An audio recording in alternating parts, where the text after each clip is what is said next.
Hello student. आज हम board परीक्षा की तैयारी के अंतर्गत समांतर श्रेणी का दूसरा वीडियो जो है देखने वाले हैं। आइए देखते हैं प्रश्न। 1 और 100 के बीच की सभी प्राकृत संख्याओं का योगफल ज्ञात कीजिए जो 3 के गुणज हों। यहां पर जैसे बोला गया कि 1 और 100 के बीच में प्राकृत संख्या, अगर हम रफ वर्क करें तो 1 और 100 के बीच प्राकृत संख्या बोलने से 1 से स्टार्ट होगा और कहां तक जाएगा 99। 1 और 100 के बीच बोला है तो 1 को भी हटा दीजिए, 1 को नहीं लेना 100 को नहीं लेना, उनके बीच में आ जाएगा आपका 2 से लेकर के 99।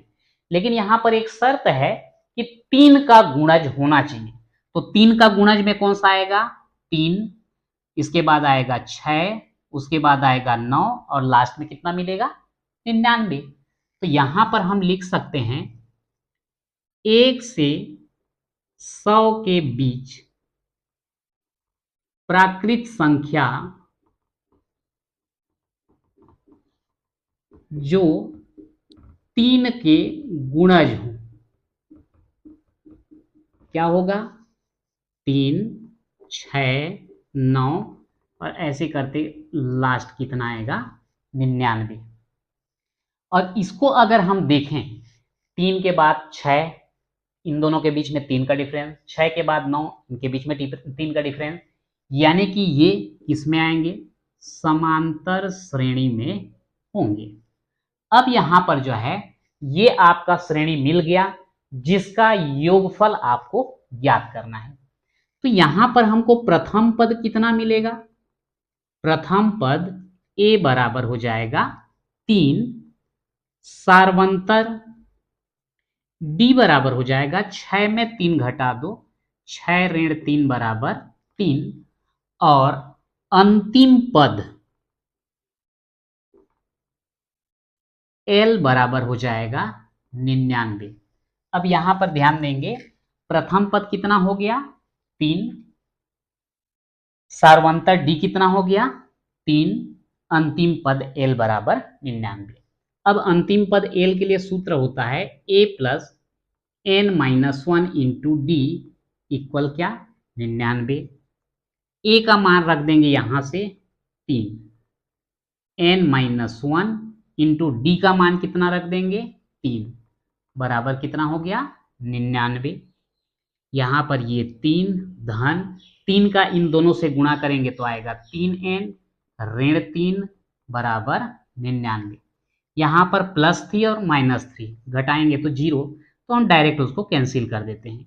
n के साथ 3 का गुणा हो रहा है, उधर ले जाएंगे तो क्या हो जाएगा भाग हो जाएगा। तो इस प्रकार से n बराबर कितना मिलेगा 3 एकम और ये हो जाएगा 3 तिया 3 तिया।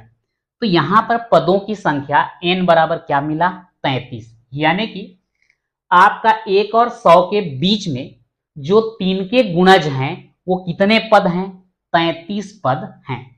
और ये 33 पदों का हमको क्या ज्ञात करना है योग ज्ञात करना है। अब यहां पर क्या करेंगे, अब योग S N equal n/2 into A plus L. अब यहां पर मान तो रख दीजिए एस एन, तो एस एन की जगह कितना आ जाएगा 33 आ जाएगा, एन की जगह 33/2 और प्रारंभिक पद ए कितना है 3, अंतिम पद एल कितना है 99।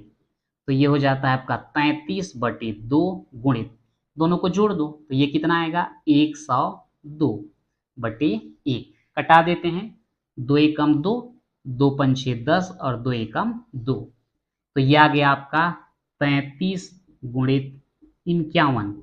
दोनों का जो है मल्टीप्लाई करके देख लो 51 गुणित 33, 3 एकम 3, 3 पंचे 15, फिर से 3 एकम 3, 3 पंचे 15, तो ये 3, 5 3 8, 5 और 1 6 और ये 1, कितना हो गया 1683 और ये हो गया हमारा आंसर। यहां पर इधर दिक्कत नहीं है, दिक्कत है ये श्रेणी प्राप्त करना। क्यों, यहां पर जैसे बोला गया 1 और 100 के बीच की संख्या, तो तो 1 और 100 के बीच की संख्या मतलब 2 से कहां तक आएगा, 99 तक। लेकिन बोला गया है 3 का गुणज होना चाहिए, तो स्टार्टिंग कहां से होगा, 3 से, और 3 का आप टेबल पढ़ते जाओ पहाड़ा, 3, 6, 9, 12, तो वो आपका क्या बन जाएगा, श्रेणी बन जाएगा। कौन सा श्रेणी, समांतर श्रेणी। समांतर श्रेणी बनने के बाद ये प्रथम पद, सार्वंतर 6 में 3 घटाएंगे 3, अंतिम पद l बराबर कितना, 99। फॉर्मूला में रखेंगे, n का मान आ जाएगा। अब n का मान 33 आया है, तो 33 पदों का योग ज्ञात कर लेते हैं, तो हमको कितना मिलता है, 1683। अगला क्वेश्चन है, 0 और 50 के बीच की विषम संख्याओं का योग ज्ञात कीजिए। तो 0 और 50 के बीच में संख्या लेना है हमको, और कैसे संख्या लेना है, विषम संख्या। तो क्या मिलेगा, 0 व 50 के बीच विषम संख्या,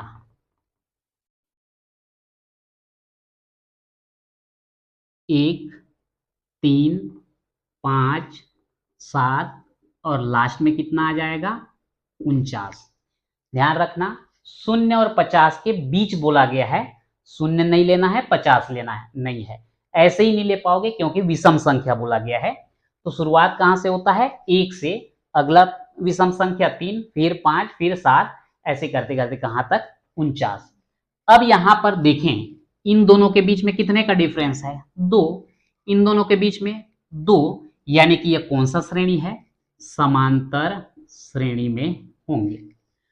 तो यहां पर आपका प्रथम पद कितना आएगा, प्रथम पद a बराबर 1, सार्वंतर d बराबर 3 में 1 घटा दो कितना आएगा, 2। अंतिम पद कौन सा दिख रहा है हमको, अंतिम पद l बराबर हमको मिलेगा 49, और इसी का फार्मूला रख दें, a plus n-1 into D equal 49। a का मान रखिए 1, n-1, d का मान कितना है, 2 बराबर 49। 1 धन, इससे गुणा करोगे ये 2n, ऋण 2 एकम 2 बराबर 49।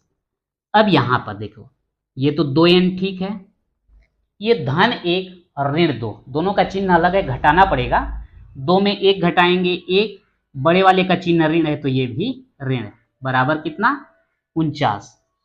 अब यहाँ पे 2n बराबर, ये एक ऋणात्मक है, उधर जा क्या हो जाएगा, धनात्मक, तो 49 धन 1, तो 2n बराबर कितना, 50।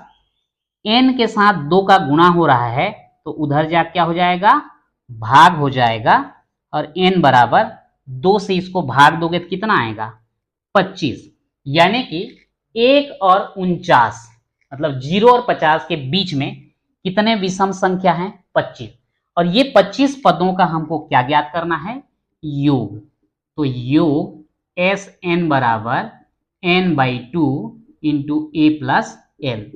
तो यहां पर n का मान हम कितना रखेंगे, 25 रखेंगे। S 25 बराबर, ये n के जगह भी 25/2, प्रारंभिक प्रथम पद a बराबर कितना, 1, और अंतिम पद 49। ये हो जाएगा 25/2 गुणित 49 और 1 हो जाता है 50/1, कटा दो, 2 एकम 2, 2 दूनी 4, 1 बचा 10 बनेगा, 2 पंछे 10, तो ये आ गया आपका 25 गुणित 25, 25 पंछे 125, इसका क्या लिख देंगे यहाँ 5, बचेगा कितना 12, 25 दूनी 50, 50 और 12 कितना हो जाता है 62, यानी कि हमको योग कितना प्राप्त होता है, 625 प्राप्त होता है। यानी कि 0 और 50 के बीच जो विषम संख्या है उनका योग कितना, 625। अगला क्वेश्चन देखते हैं, उस समांतर श्रेणी के पहले 51 पदों का योग ज्ञात कीजिए जिसका दूसरा पद कितना है 14 और तीसरा पद कितना है 18। अब यहां पर ध्यान देंगे, दूसरा पद आप चाहें तो इसको इस तरीके से हल कर सकते हैं, दूसरा पद माने कि a प्लस डी बराबर 14, और तीसरा पद यानी कि a प्लस 2d बराबर कितना 18। अब यदि इसमें इसको घटा दें तो ए कैंसिल होगा, डी का मान आएगा। डी के मान को वापस इसमें रखेंगे तो हमको ए का मान प्राप्त हो जाएगा। लेकिन एक और दूसरा तरीका भी हम इसमें उपयोग कर सकते हैं। दूसरा क्या होगा, दूसरा पद मतलब a2, तीसरा पद मतलब a3। तो यहां पर हम लिख देंगे माना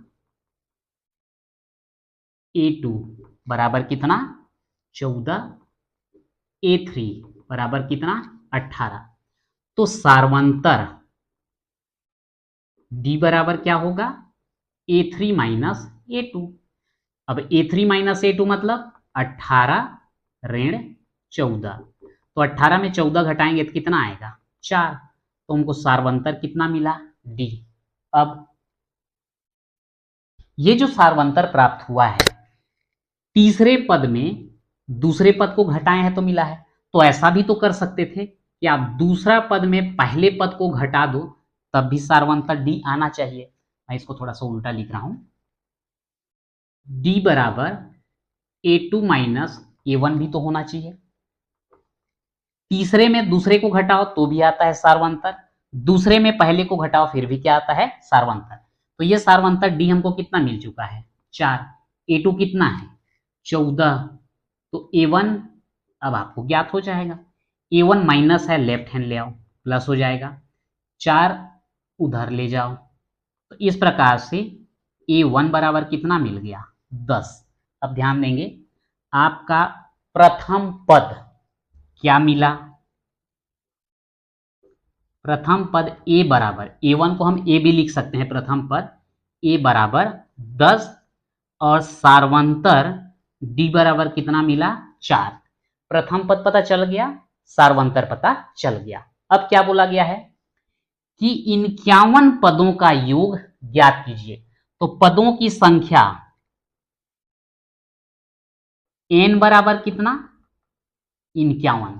तो अब यहां पर हम योग का सूत्र लगा देते हैं, S N equal n by 2 into 2a plus n minus 1 into D.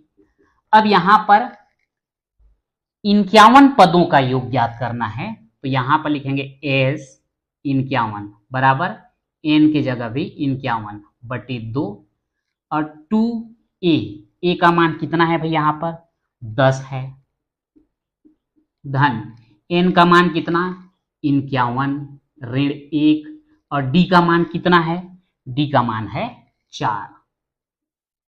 अब ये हो जाएगा आपका 51 बटे 2 और 2 गुणित 10 यानी कि ये हो जाएगा 20, धन 51 में 1 घटा दो तो 50 गुणित 4, 51 बटे 2 गुणित ये हो जाएगा आपका 20 और ये 4 शून्यम और 4 पंछे 20।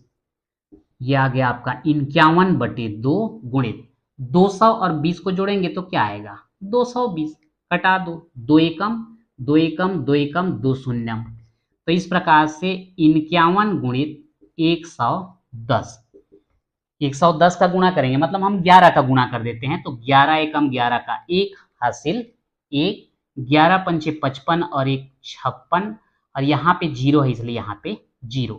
तो इस प्रकार से यहाँ पर योग 51 पदों का योग हमको कितना प्राप्त होता है 5610। ये हमारा आंसर होगा।